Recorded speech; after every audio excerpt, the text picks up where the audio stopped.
1875 લખાયેલા આપણા વંદે માતરમ ગાનના 150 વર્ષ આજે પૂર્ણ થયા છે, તેની રાષ્ટ્રવ્યાપી ઉજવણી વડાપ્રધાન શ્રી મોદી સાહેબના માર્ગદર્શનમાં થઈ રહી છે.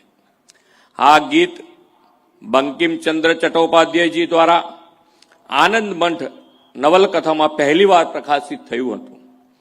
પહેલીવાર જ્યારે રવિન્દ્રનાથ ટાગોરે આ ગીત ગાયું ત્યારે દેશના નાગરિકોને એક અદ્ભુત રોમાંચક અનુભવ થયો હતો.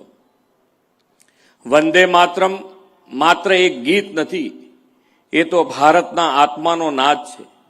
તે રાષ્ટ્ર પ્રેમની એવી પવિત્ર ધ્વનિ છે જે દરેક ભારતીયોના હૃદયમાં અંતર ઉર્જા, શ્રદ્ધા અને સંકલ્પ જગાવે છે.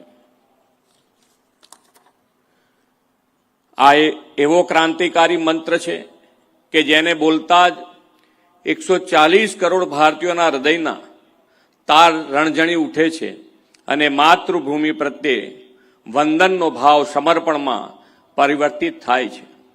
વંદે માતરમ એ રાષ્ટ્રગીત તો છે જ, પરંતુ પ્રેરણા ગીત પણ છે, જેને સ્વતંત્રતા સંગ્રામથી લઈ આજ દિવસ સુધી સૌના હૃદયમાં એક આગવું સ્થાન બનાવ્યું છે. વંદે માતરમના રચયિતા શ્રી બંકિમચંદ્રની નાનકડી દીકરીએ તેમને પૂછ્યું કે તમે માતૃભૂમિની સ્તુતિ કરો છો તે કેવી છે તે મને કહો.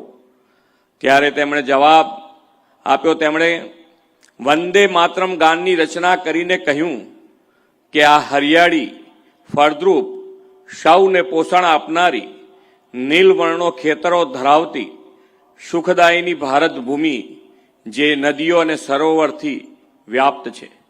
ભારતના પ્રથમ રાષ્ટ્રપતિ ડોક્ટર રાજેન્દ્ર પ્રસાદે 1950માં વંદે માતરમને રાષ્ટ્રગીતનો દરજ્જો આપ્યો. આજે પણ જ્યારે વંદે માતરમ ગવાય કે તેને સાંભળીએ ત્યારે માતૃભક્તિ અને મા ભારતીની આરાધનાનો ભાવ ઉભો થાય છે.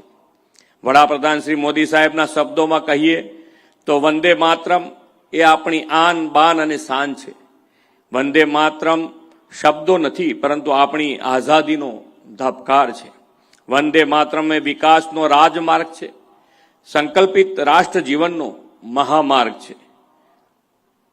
આદરણીય વડાપ્રધાન શ્રી નરેન્દ્રભાઈ મોદી તમ હિ પ્રાણ શરીરે એમ કહીને પ્રત્યેક શ્વાસમાં ભારતી માટે સમર્પિત રહીને એક આદર્શ જીવન જીવવાનું ઉદાહરણ સમગ્ર દેશવાસીઓને આપી રહ્યા છે.